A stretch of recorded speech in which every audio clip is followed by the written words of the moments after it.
said, HolyFrey is now live. Streaming Just Chatting. Inauguration of President Trump the 20th of January 2025. HolyFrey. www. HolyFrey.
Ladies and gentlemen, the 43rd President of the United States, the Honorable George W. Bush, accompanied by Mrs. Laura Bush.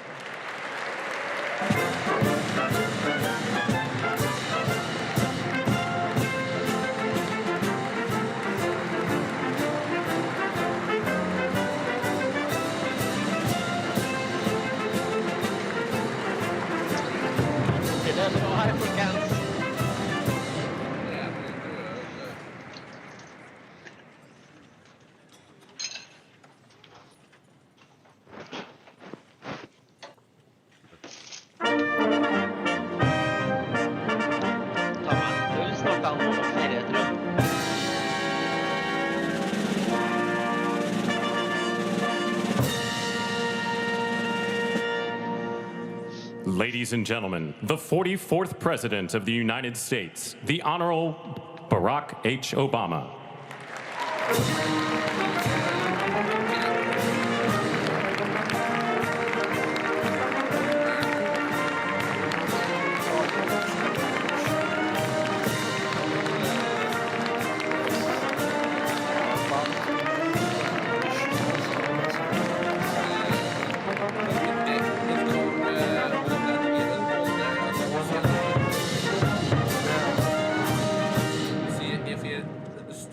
On the way in. Yeah. Oh, oops. Det jo en dørstokk der, vet du, så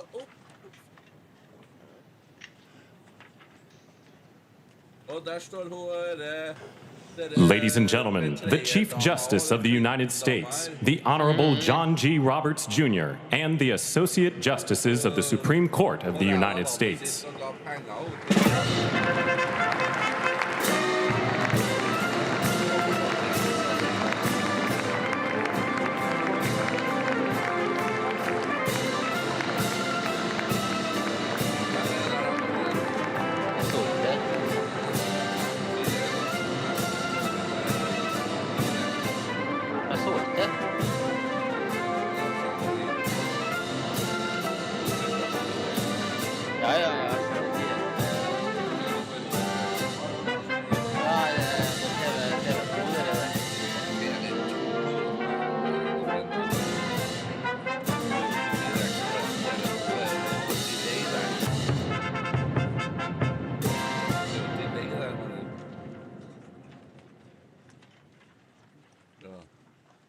Sendte jeg link på Messenger. Ja. Opp TV2 på den andre skjermen her for å se.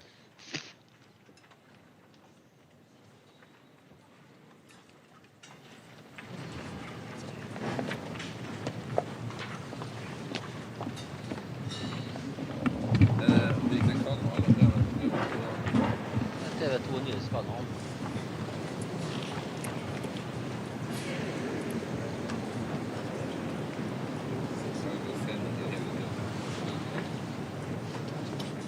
Alt mulig.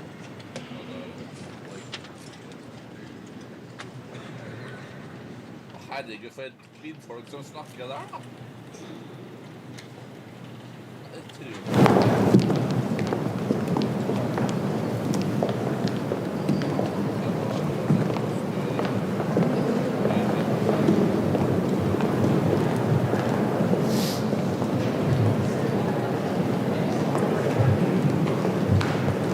Tiffany Trump and Barron Trump.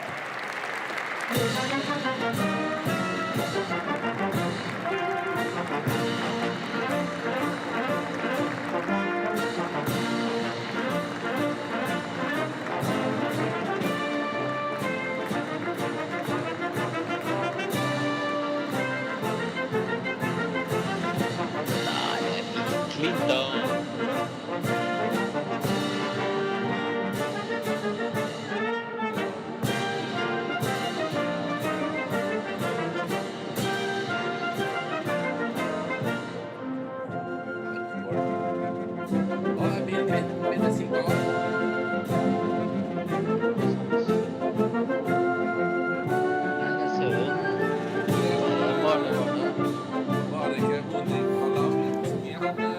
Seeing some of the faces in the room as we move through this process to get closer to the beginning of it. But the Trump kids just walked in, took their spot. There's Barron right next to Elon. We saw Jeff Bezos behind Don Jr.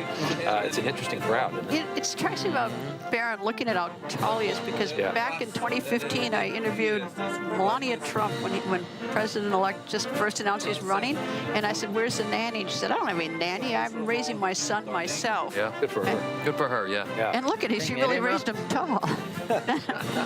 You can see the resemblances. He's starting to. He looks a lot like. Looks a lot like his dad. Yeah. Yeah. You go back and look at the old clips of President-elect Trump when he said back in the 80s that he might run for president, and everyone sort of just rolled their eyes. Interesting, the president of Amazon and the president of Google, right there behind the Trump family. Yeah.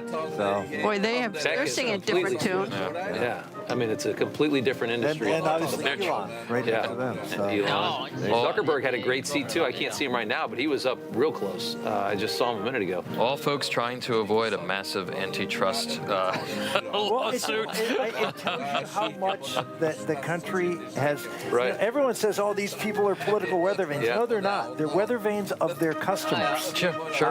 This is not politics.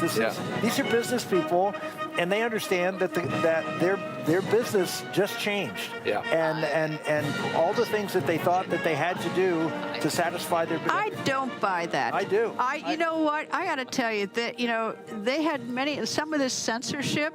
They had plenty of opportunity not to censor during the last 4 years. And now there's a new sheriff in town, and suddenly they're against censorship. And I don't think that's because they were trying to please their customers. The public, if you look at the numbers, the public was actually okay with a lot of this, particularly during COVID. I kind of buy that. Okay with that, and they yes, I'm not saying there's no political. Obviously there is, but. Yeah. What's happened since Trump is the culture There's a has huge changed. shift in everything. It's like the empire closed. Yes, the country did, but Hang on 1 second. Let's hear this. Ceremonies, Ms. Emily Leviner, the Senate Secretary for the Minority, the Honorable Gary Myrick, the House of Representatives Chief Administrative Officer, the Honorable Catherine Spindor, and Mr. Bruce Fisher.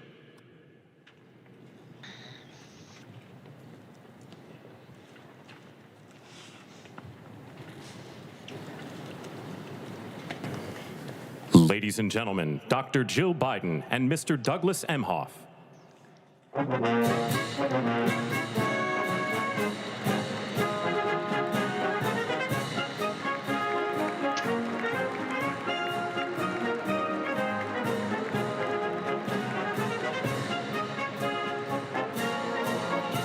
fucking in my head because it's so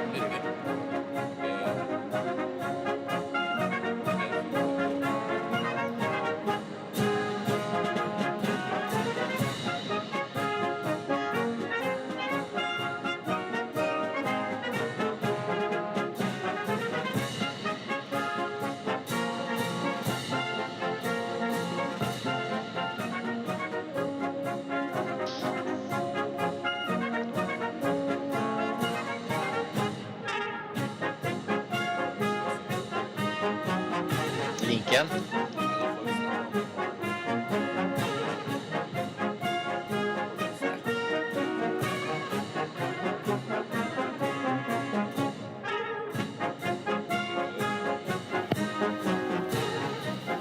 All right, so Emhoff and Joe Biden have now entered the room, so we're moving right along here. We're wondering what happens next here, Tom. Any indications? Who do they bring in next? So you have the Joint Congressional Committee on Inaugural Ceremonies will be introduced, and they will escort the current president and the president-elect and the vice president-elect onto the platform. And again, you'll hear Hail to the Chief played for Joe Biden for the last time in his life. It's a very poignant moment, I think, for a lot of folks, and very symbolic of this change. You have all three branches of government right there in front of you, and you know, for all the talk about democracy, what you're looking at is proof positive we don't live in a democracy, we live in a republic. And that's the way that the founders, these three co-equal branches of government with separation of powers, that's the way that they designed it.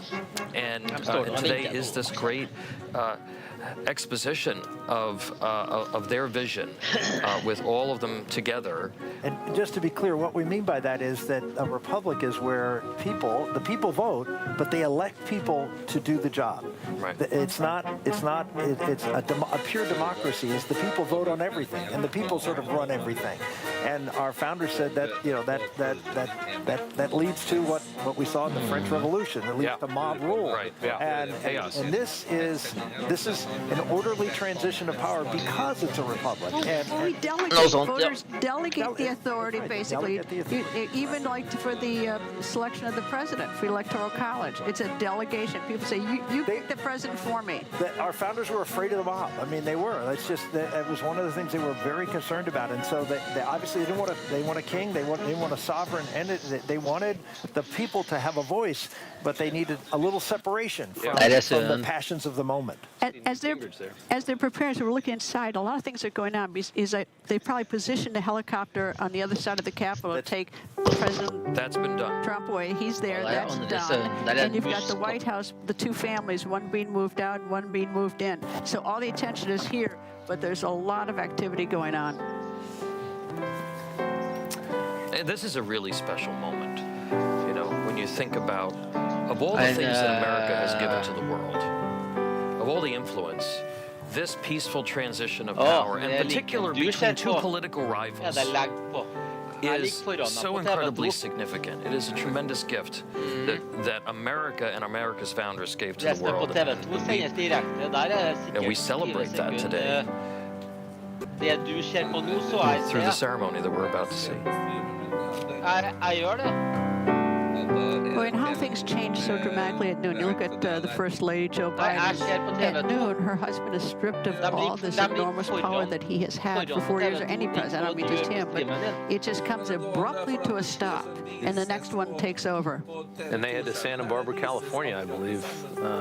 Do they leave today? I think that's where they're going. And, you know, all of this today is being done underneath that beautiful Capitol dome with that mural of George Washington, the apotheosis of George Washington, who was, when he gave up the presidency voluntarily after 2 terms, think about how extraordinary that was in human history. He set the standard up until FDR, who stayed because of the war. That was sort of the understanding, but the reality is that he set the peaceful transference of power in place. And people talk about the greatest president. There's only one great president. The greatest president is George Washington, because he allowed America to be birthed and set the standard for so many things that happened in the future. One of the things I think we're going to see over the next 4 years, because Donald Trump foretold that the left would try to denigrate our founding fathers, take down their statues, and put all of these asterisks next to their names. We're going to see a restoration of our founding fathers and our history and proper history. And that's something I know he cares so very and deeply free about. speech. And free speech. You can't. Well, then we get back to our discussion about censorship.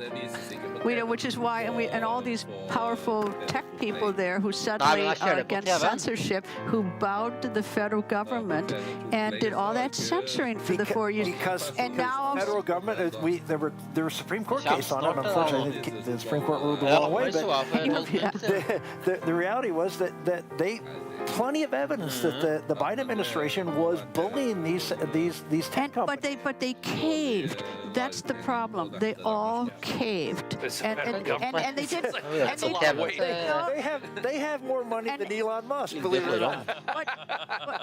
But they didn't quote uncave until there's a new president, which says something, and you say that they're just answering to the consumers. I don't think so. It's like, I'm very disappointed in these people. I'm disappointed too. I mean, it would have been great had they had the courage to stand up, because they do have a lot of money, and it's not like average people who can't fight back. But the reality is, they got away with it for a long time because the public didn't really hold them to account for it. Now they would, because the public has changed. But they were telling the public false things, that there was this. That is the problem, because of the enormous power they wield. Let's look back, see who's coming in.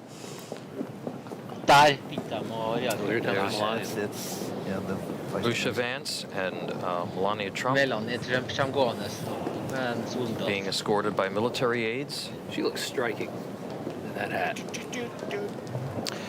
They're walking through the crypt, which is directly beneath the Capitol Dome and the Capitol Rotunda where the ceremony is taking place. So that's the location where you see that honor guard. There's a set of stairs. What you're looking at with the at the podium behind there is actually just not a very long area, and there's a set of stairs that goes down to the crypt. So they'll come up those stairs behind that red cape that you see there, the red drapes, I should say. And like I said, there's not much distance between there and what is a set of stairs that they'll be coming up. So Mrs. Vance and Mrs. Trump will be the next two people that we will see, and they will be announced into the rotunda, followed by their husbands shortly thereafter. Yes. And we have hit 11:30 a.m. January 20th on the East Coast, and moments away. We will be seeing the 47th President of the United States.